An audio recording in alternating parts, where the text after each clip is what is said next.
Hello everybody, this is Gregory with how I lost over 100 pounds and have kept it off for 30 plus years, where there should be no hesitance in your weight loss and in your weight maintenance.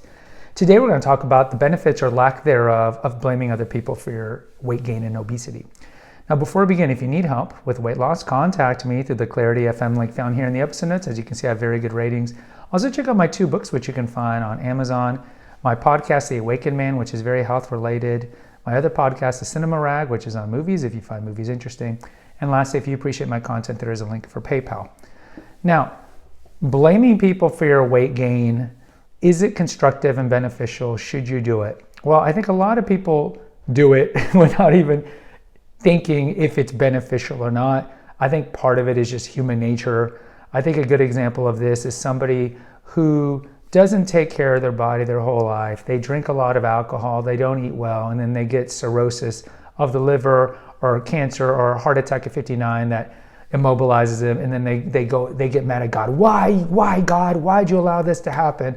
Without having any introspection or wherewithal to look at their lifestyle choices that they made their whole life. And really, who do they have to blame? They have to blame themselves. But it's human nature to want to blame everybody but ourselves. And so most people who are overweight, not all people, some people gained it later in their life, a lot of people who are overweight had the seeds of their obesity when they were younger. And I've talked about it on my personal playlist, which you can find here, Confessions of an Obese Child, how one of the reasons young Gregory turned to food was because I had a dysfunctional childhood. It wasn't like all bad, but I had a rageaholic parent, and the other one was kind of checked out and depressed all the time. And so as a young child, I needed nurturance. So what did I turn to? The easiest thing that I had at my disposal. That was not tequila and vodka, it was food. So I used food to numb the pain, to soothe the pain. And then I got bigger and bigger. And then when I started getting bullied at school, name called, I just fed into that even more to numb the pain and soothe the pain. When I got older, and even after I lost my weight, I would still blame my parents. Like, I wouldn't have gone through this trauma had you been a better parent. Why didn't you stop me? And my parents would be like, we did the best that we could. They locked the food in cabinets, for example. They did do their best. They took me to dietitians and did Jenny Craig, and they just didn't know how to deal with it. But I wanted to blame somebody for the trauma that I had. And even though I lost the weight, I still had the psychological trauma that came from growing up overweight. Like, if you're not a childhood obese person, let's say you gained your weight later on, you might not understand this. You think, well, Gregory, you lost all your weight. Blink, the next day, it's like Groundhog's Day. But next day, it's like, hey, everything's back to normal. No, I mean, you have all these years of all this garbage that you build up on yourself, about yourself and how you view yourself, because all you hear is negative feedback. And it's not like one day you just purge this out and now you're a regular weighted person. No, you are an overweight person in your head and now a regular weighted person's body. And you're dealing with all these insecurities and survivor's guilt and all imposter syndrome, and now you're trying to navigate this new world that you're completely unaccustomed to. And since you have low self-esteem because of your obesity, you carry that on to your future weight loss self. And even though you might be getting positive affirmation, oh, you look great, or you fit into clothes, you're still dealing with this like demon on your shoulder of when you were overweight. And so it's not like all roses and cherries and unicorns. So it's kind of normal to blame other people for your weight loss. And certainly if you're currently overweight and you never lost it, even more reason to blame other people because you're not maybe happy with yourself.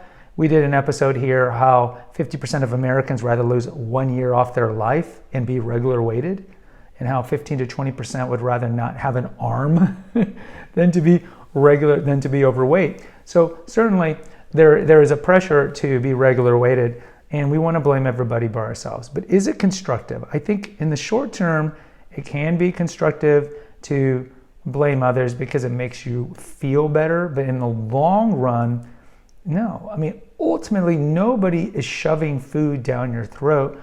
We are responsible for how we respond to external stimulus that might tempt us to eat more. But ultimately, it's our choice. Yes, for example, I developed negativistic eating habits at a young age.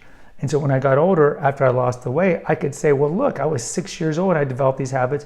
How do I know any better. This is not fair. This is not my fault. But ultimately, I'm still putting the food in my mouth, or in this case, maybe you're drinking alcohol. So ultimately, you only have yourself to blame for these things. So blaming God, why God, or blaming other people in your life is pointless.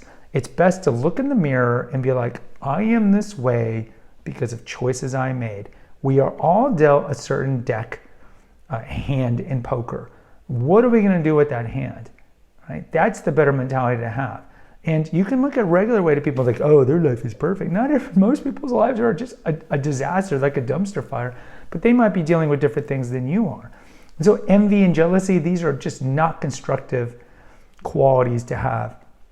The better thing is look, okay, I'm overweight.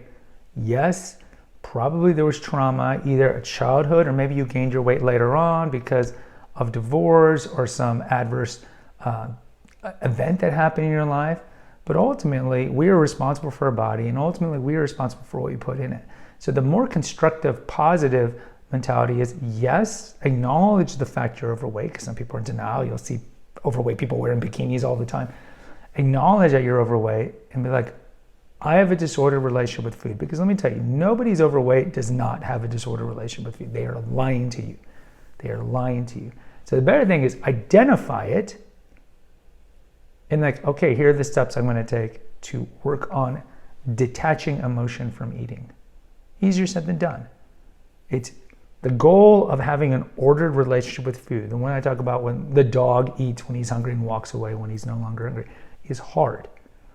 But identifying and going down that road is the better road. You can be blaming the whole world, your whole life in your blink, and you'll be more overweight, older, and you're probably going to die young. And what has been accomplished? Nothing. Blaming others is a wasteful endeavor. It's a poison that you concoct that only you drink, and it's a complete waste of time. So the better option is be honest with yourself. Admit that you're the one who puts the food or the alcohol in your throat disproportionately. You know, most overweight people eat a lot of food very quickly, and then self-loathe. You're the one who did this. I'm the one who did this. And we have to deal with the repercussions. And there's no point to blame God for this. We have to be accountable for our actions. We have to make lemonade out of lemons. And the best way to do that is accountability. And it's hard. It can be very hard. But let me tell you, in the long run, this is a better approach. Don't blame anybody. If you need to reconcile with people or have a discussion with somebody who you felt like a parent or a sibling or a spouse, that's fine.